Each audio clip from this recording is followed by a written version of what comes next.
அதே போலத்தான் சில கட்சிகளும் தேர்தல் வந்துவிட்டால் நாங்களெல்லாம் வளர்ச்சியை பற்றி, வேலையின்மையை பற்றி, வறுமையை பற்றி பேசினால் அவர்கள் 400 ஆண்டுகளுக்கு முன்பு நடந்த படையெடுப்பை பற்றி பேசுவார்கள், 600 ஆண்டுகளுக்கு முன்பு நடந்த ஆக்கிரமிப்பை பற்றி பேசுவார்கள். நாங்கள் பணவீக்கத்தை பற்றி பேசினால் அவர்கள் பாபரை பற்றி பேசுவார்கள். நாங்கள் கார்ப்பரேட்டுகளை பற்றி பேசினால் அவர்கள் கஜினி முகமதை பற்றி பேசுவார்கள். கடந்த காலத்தை கழித்துவிட்டால் அவர்களிடம் எதிர்காலத்தை சந்திக்கிற எந்த ஒரு கருவியும் இல்லை. 2024 இந்தியாவின் வளர்ச்சி, உலக வளர்ச்சியை பற்றி பேச சொன்னால் இந்த தேர்தல் யுத்தத்தை துவங்கும் பொழுதே 10 ஆண்டுகள் பின்னால் போய் நின்று கொண்டிருப்பது இந்த அரசினுடைய தோல்வியின் இன்னொரு அடையாளம். இந்த வெள்ளை அறிக்கை என்ன சொல்கிறது? பில்லியனர்களுடைய வளர்ச்சியை பற்றி இங்கே நான் சொல்ல வேண்டும். 2014 ஆண்டில் இந்தியாவில் 70 பில்லியனர்கள் இருந்தார்கள். இன்றைக்கு 170 பில்லியனர்கள் இருக்கிறார்கள். தனிநபர் சராசரி வருமானம் உலகத்தில் 142வது இடத்தில் இந்தியா இருக்கிறது. மனிதவள குறியீட்டில் 132வது இடத்தில் இந்தியா இருக்கிறது. மகிழ்ச்சி குறியீட்டில் 136வது இடத்தில் இந்தியா இருக்கிறது. கார்ப்பரேட்டுகள் மகிழ்ச்சியில் திளைக்கிற ஒரு நாட்டில் மக்களின் மகிழ்ச்சி கடலில் தான் மூச்சு முழுக உள்ளே கிடக்கும். எனவே தான் இந்தியா உலகின் மகிழ்ச்சி குறியீட்டில் 136வது இடத்தில் இருக்கிறது. சர்வதேச உணவு கொள்கை கழகத்தினுடைய பட்டினி குறியீட்டில் 122 நாடுகளில் இந்தியா 107வது இடத்தில் இருக்கிறது. இந்த புள்ளி விவரத்தை எல்லாம் எதிர்க்கட்சிகள் சொன்னால் இந்த புள்ளி விவரத்தை நாங்கள் ஏற்கவில்லை என்று அமைச்சர் சொல்கிறார். நீங்களே பரீட்சை எழுதிக் கொள்வீர்கள், நீங்களே மதிப்பிட்டுக் கொள்வீர்கள், நீங்களே அதற்கு மதிப்பெண்ணிட்டுக் கொள்வீர்கள். கேட்டால் மதிப்பெண் விஷயத்தில் தவறு நிலைத்தால் 10 ஆண்டு கால சிறை தண்டனை என்று புதிய சட்டத்தை கொண்டு வருவீர்கள். பணவீக்கத்தை பற்றி இங்கே பேசியுள்ளீர்கள். கிராஃப் நிறைய வரைபடங்கள் வெள்ளை அறிக்கையில் இருக்கிறது. ஆனால் ஒரே ஒரு வரைபடத்தை நீங்கள் ஏன் தவறவிட்டீர்கள்? சமையல் கேஸ் விலை உயர்வு வரைபடத்தை நீங்கள் வெளியிட தயாரா? 10 ஆண்டுகளில் பெட்ரோல் மீதான வரிகள் 3.5 மடங்கு உயர்ந்திருக்கிறது. டீசல் மீதான வரி 9.5 மடங்கு உயர்ந்திருக்கிறது. இதற்கு யார் காரணம்? யமுனையின் கரையில் சாந்திவனத்திலே உறங்கிக் கொண்டிருக்கிற ஜவஹர்லால் நேரு தான் இதற்கும் காரணமா? நீங்கள் யோசித்து பாருங்கள். கார்ப்பரேட்டுகளின் வரி 2014 ஆண்டு 33% இருந்தது. உங்கள் ஆட்சியில் கார்ப்பரேட்டுகளின் வரி 22% மட்டுமே.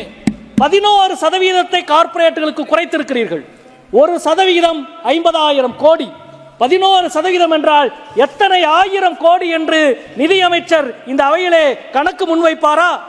மக்களுக்கு கொடுத்தால் அது சலுகை, மக்களுக்கு கொடுத்தால் அது இலவசம், கார்ப்பரேட்டுகளுக்கு அள்ளி கொடுத்தால் அது ஊக்கத்தொகை.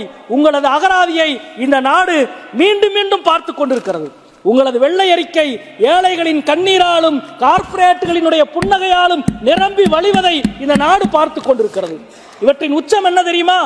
அடுத்த 1000 ஆண்டுகளுக்கு நாங்கள் அடித்தளம் இடுகிறோம் என்று மாண்புமிகு பிரதமர் சொல்லுகிறார். ஆனால் கடந்த 1000 ஆண்டுகளில் இல்லாத ஒன்றை நீங்கள் செய்திருக்கிறீர்கள். இந்தியாவில் இறைவனை வழிபடுகிற ஒவ்வொரு இந்தியனும் சூடம் பொருத்தி வழிபடுகிறது இந்திய மரபுகளிலே ஒன்று. ஆனால் நீங்கள் என்ன செய்திருக்கிறீர்கள்? இறைவனை வழிபடுவதற்கு பயன்படுத்துகிற சூடத்திற்கு 12% ஜிஎஸ்டியை போட்ட வரலாற்றின் முதல் நபராக நீங்கள் இருக்கிறீர்கள். யோசித்து பாருங்கள்.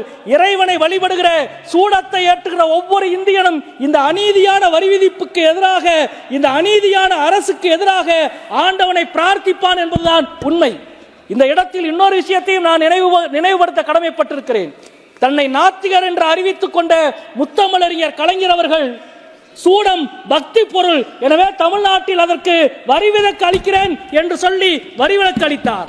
ஆத்திகரோ நாத்திகரோ என்பதல்ல, அடுத்த மனிதன் மீதான நம்பிக்கைக்கு எவ்வளவு மதிப்பு கொடுக்கிறோம் என்பதுதான் ஒரு அரசினுடைய இலக்கணமாக இருக்கிறது.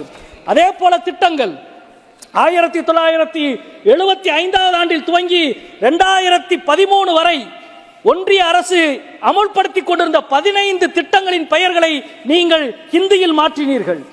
இந்த 10 ஆண்டுகள் நீங்கள் கொண்டு வந்த அனைத்து திட்டத்திற்கும் ஹிந்தியில் மட்டுமே பெயர் வைத்தீர்கள்.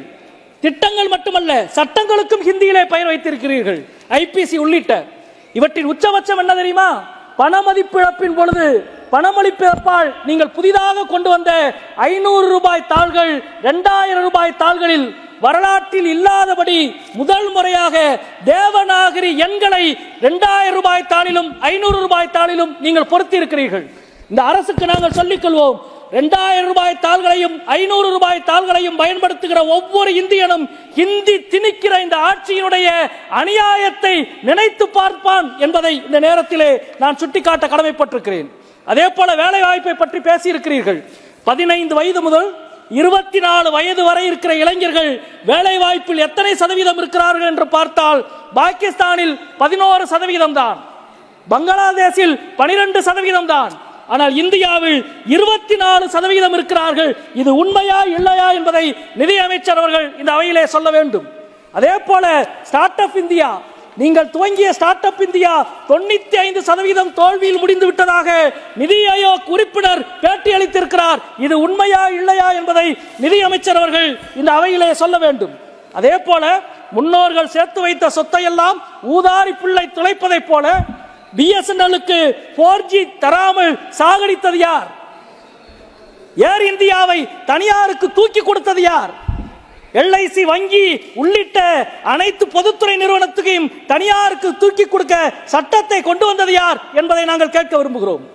மனித உரிமையை பற்றி, மாநில உரிமையை பற்றி, மாநிலத்துக்கான பங்கீடை பற்றி இந்த வெள்ளை அறிக்கை மிக மௌனம் காட்பது ஏன்? எதிர்க்கட்சிகள் ஆளும் மாநிலங்களை கசக்கி பிழிகிற ஒரு கொள்கையை நீங்கள் தொடர்ந்து அமல்படுத்திக் கொண்டிருக்கிறீர்கள். கேரளா, கர்நாடகா, தமிழ்நாடு என்று பேசினால் பிரதமரே சொல்லுகிறார், வடக்குக்கும் தெற்குக்கும் இடையிலே பிரிவினையை உருவாக்குகிறீர்கள் என்று. நாங்கள் பிரிவினையை உருவாக்கவில்லை. குஜராத் முதல்வராக இருந்த பொழுது நீங்கள் என்ன பேசினீர்கள் என்பதை இன்னொரு முறை அந்த காணொலியை போய் பார்த்துவிட்டு பேசுங்கள். இந்தியாவினுடைய கூட்டாட்சியை சிதைக்கிற உங்கள் ஆயுதத்திற்காக இந்த நாட்டின் ஒற்றுமையை சிதைக்க முயலாதீர்கள். நீங்கள் கைவிட்ட நிறுவனங்களை கேரள அரசு மீண்டும் எடுத்து நடத்துகிறது. இது ஒன்றிய அரசுக்கு அவமானமாக தெரியவில்லையா என்று நாங்கள் கேட்க விரும்புகிறோம். அதே போல நிதியமைச்சர் அவர்களே, அதிக வருமானத்தை ஈட்டிக் கொடுக்கிற மாநிலம் தமிழ்நாடு. ஆனால் இந்த 10 ஆண்டுகளில் நீங்கள் தமிழ்நாட்டை வஞ்சித்த விதம் ஒன்றா இரண்டா? இன்றைக்கு வரை எய்ம்ஸ், மதுரை எய்ம்ஸினுடைய நிலை என்ன?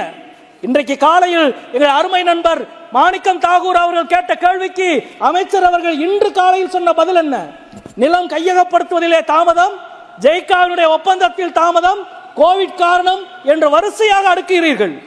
இந்த காரணங்கள் எல்லாம் இமாச்சல பிரதேசத்தின் எய்ம்ஸுக்கு ஏன் பொருந்தவில்லை? இந்த காரணங்கள் எல்லாம் நீங்கள் ஆட்சி நடத்துகிற மாநிலத்திலே உருவாக்கப்பட்ட எய்ம்ஸுக்கு ஏன் பொருந்தவில்லை? உங்களது நோக்கம் எய்ம்ஸுக்கு நிதி தராமல் இழுத்தடிப்பது மட்டுமல்ல, தமிழ்நாட்டை வஞ்சிக்க வேண்டும் என்ற ஒற்றை புள்ளிதான். மதுரை நெய்ப்பர் இன்றைக்கு வரை கிடப்பிலே இருக்கிறது. வரிசையாக எங்களால் அடுக்கிக் கொண்டே போக முடியும். 2 பெரும் வெள்ளத்தால் மூழ்கி கடந்த தமிழ்நாட்டுக்கு 1 பைசா நிதியை கூட இப்பொழுது வரை கொடுக்க மாட்டேன் என்று விடாப்பிடியாக நிற்கிறீர்கள். வெள்ளத்திலே வெள்ளம் வடிந்து விட்டது. ஆனால் உங்களுடைய வஞ்சக அரசியல் வடியவில்லை. தமிழக மக்கள் ஒருபோதும் அதை மன்னிக்க போவதில்லை. இந்த நிதிநிலை, இந்த வெள்ளை பேப்பரில் இருக்கிற அனைத்து சாராம்சத்தையும் எடுத்துக்கொண்டால் இறுதியாக எழுத்தாளர் அருந்ததி ராயினுடைய புகழ்மிக்க மேற்கோளை இங்கே நான் சுட்டிக்காட்ட வேண்டும் என்று நினைக்கிறேன். இந்தியாவை 2 பேர் விற்று கொண்டிருக்கிறார்கள், 2 பேர் வாங்கி கொண்டிருக்கிறார்கள்.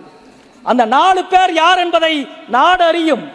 அந்த 4 பேர் யார் என்பதை 140 கோடி மக்கள் அறிவார்கள். அந்த 4 பேரின் கூட்டணியை உடைத்து இந்தியா வெல்லும் என்று சொல்லி முடிக்கிறேன். வணக்கம். Thank you.